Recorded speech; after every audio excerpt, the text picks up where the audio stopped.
welkom by Wiskunde met Hildegard.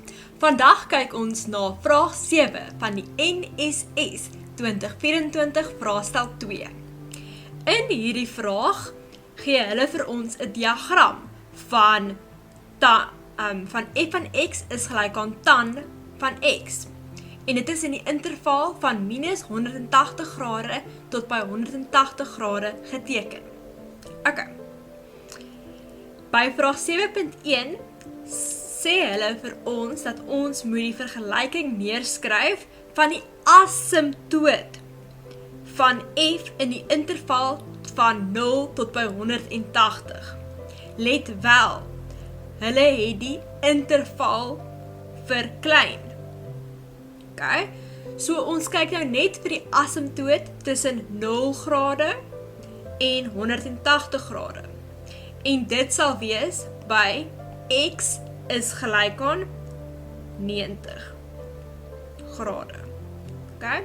In vraag 7.2 sê hulle vir ons dat ons moet die waardes van x neerskryf in die interval tussen minus 180 grade en 0, waarvoor f van x kleiner of gelyk aan 0 is.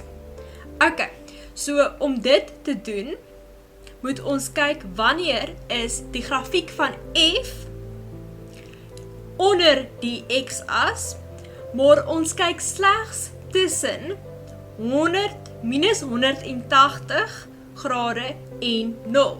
Okay?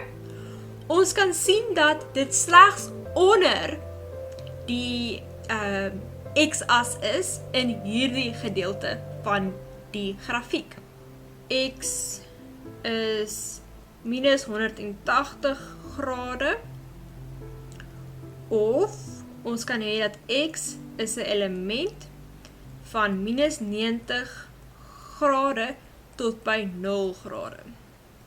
Onthou, ons sluit nie 90 grade in nie, want dit is by die asymptoot. Okay, en dit is die antwoord by vraag 7.2. In vraag 7.3 gee hulle vir ons 'n nuwe grafiek. Hulle gee vir ons g van x wat gelyk is aan cos van 2x plus 1. En nou moet ons die periode by vraag 7.3.1 van g bepaal. Onthou, die periode is altyd 360 grade gedeel deur k, waar k die koëffisiënt van die x is.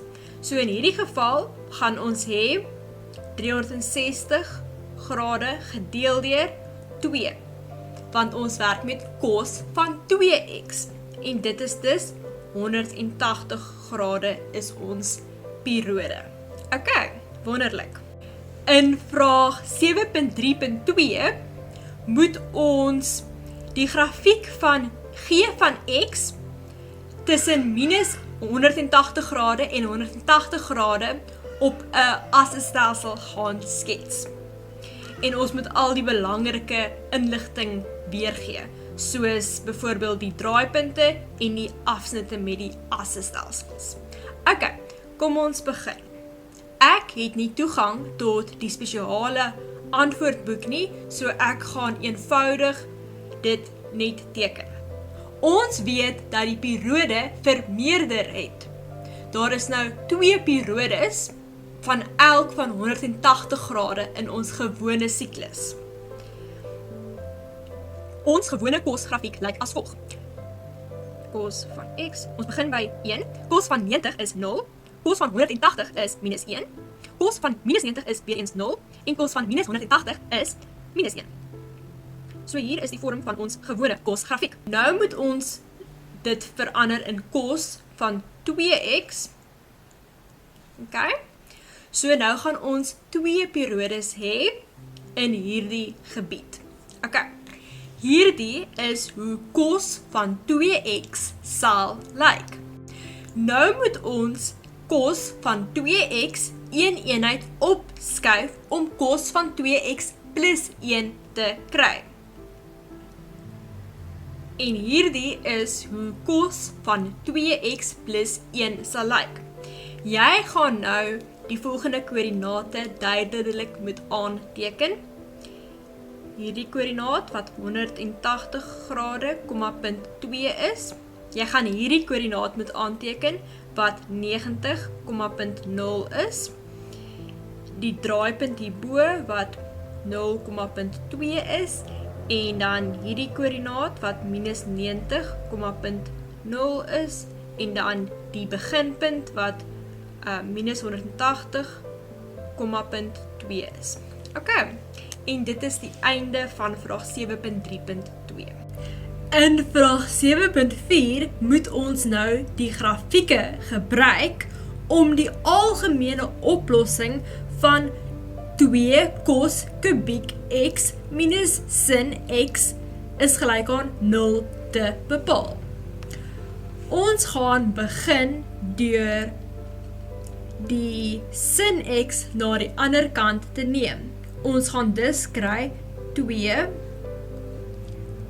cos kubiek x is gelyk aan sin x.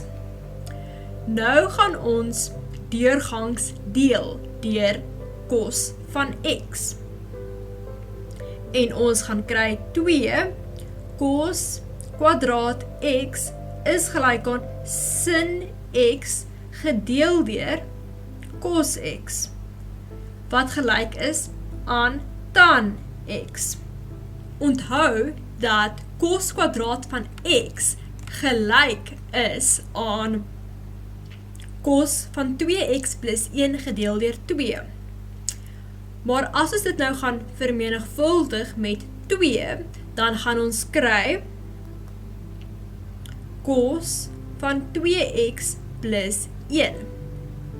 En dit gaan gelyk wees aan tan van x.